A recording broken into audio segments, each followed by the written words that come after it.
Bonsoir à tous, voici les principales informations de cette journée.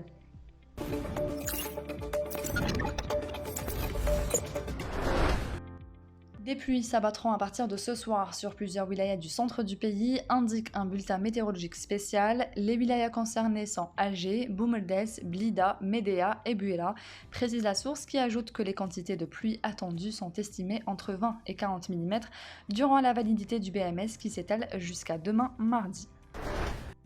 Le consulat général d'Algérie à Tripoli a rouvert ses portes dimanche en présence de l'ambassadeur d'Algérie en Libye, Slimane Chennine, du consul général Issa Romani et de représentants de la communauté nationale établie en Libye. Cette étape importante s'inscrit dans le cadre de la concrétisation de l'engagement des autorités algériennes à prendre en charge au mieux la communauté nationale établie à l'étranger.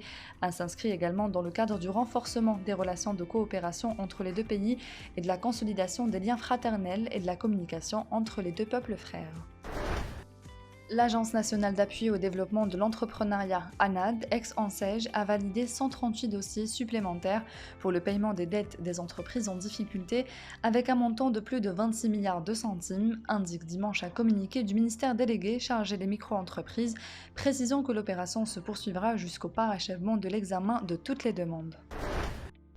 Le président du Rassemblement pour la culture et la démocratie, RCD, Mohsin Belabès, a été placé sous contrôle judiciaire par le juge d'instruction près au tribunal de Hussein Dey après son audition ce lundi dans le cadre de l'enquête liée au décès d'un ouvrier marocain qui effectuait des travaux chez lui.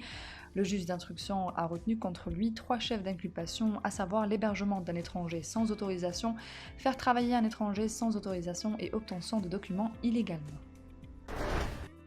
Le sélectionneur de l'équipe nationale de football, Djamel Belmadi, a fermement condamné ce lundi l'agression à armes blanches ayant visé hier soir à Douala 3 journalistes algériens venus pour assurer la couverture de la Coupe d'Afrique des Nations Cannes 2021 au Cameroun. Les 3 représentants de la presse nationale ont été victimes d'une agression aux alentours de leur hôtel dans la soirée du dimanche et se sont fait subtiliser quelques effets personnels dont un passeport et 3 téléphones portables.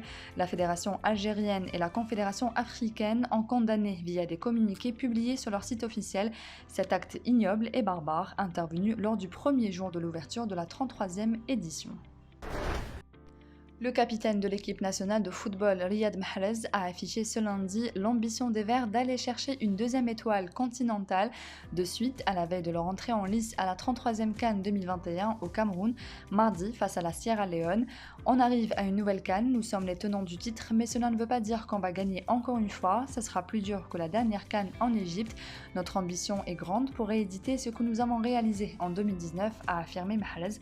Outre la Sierra Leone, l'Algérie, logée dans le groupe E, évoluera également aux côtés de la Guinée équatoriale et de la Côte d'Ivoire.